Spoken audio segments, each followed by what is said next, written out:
Hey, friends, welcome back. Today we're in Philippians chapter 3. Why is that such a big deal? Because the book of Philippians was written to restore joy and mental health. And in the book of Philippians, there are 4 chapters, and each chapter has in it one joy killer that will take you out of the game, wreck your life, ruin your relationships, and leave you depressed and feeling very empty. Chapter 1 was discouragement. Chapter 2, how do you find the antidote to selfishness? A great chapter. Chapter 3 might be more common to me and everybody else than the first 2, and here it is. It's past regrets. It's past regrets.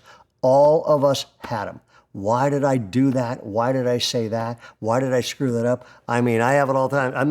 I'm a guilt sponge, you know. My wife and I have 4 kids. If I was spending time with one, then I was guilty about not spending time with the others. I was spending time with everybody that I'm not giving. And if I'm not paying attention to all stuff, there's guilt and past regrets paralyze you.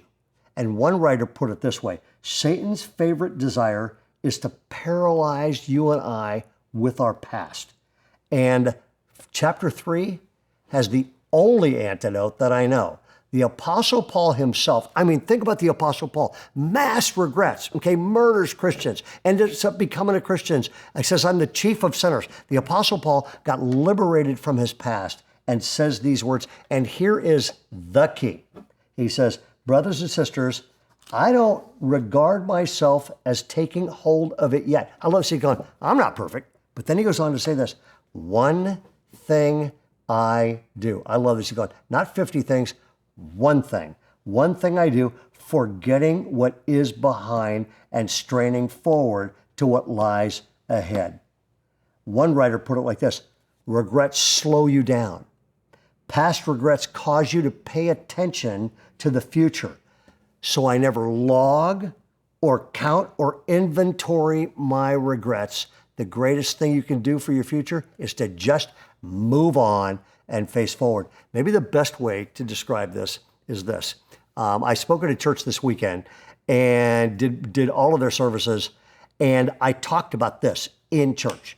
And I said, some of you here, you are locked into a prison of your past, and you are filled with guilt instead of grace, and with self-condemnation instead of love for God, which means you're not free and you're tied up and you can never get free because of your past. And I said, fortunately, we have a little experiment. We're going to try to free you from that, okay?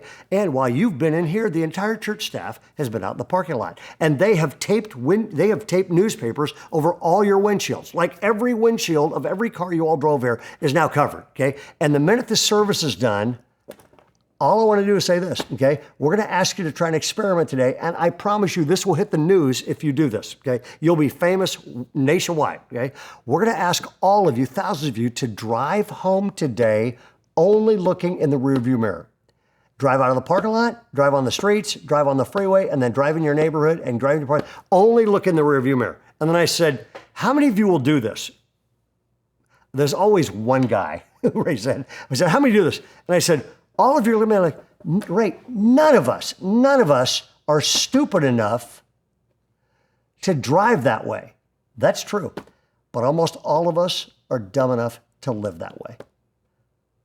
God does not want you to be a prisoner of your past. Jesus Christ died on a cross so you could stop crucifying yourself. Walk out of the prison of your past. You will have a future you never dreamt. Have a great day. Literally bathing in the grace of God. God bless.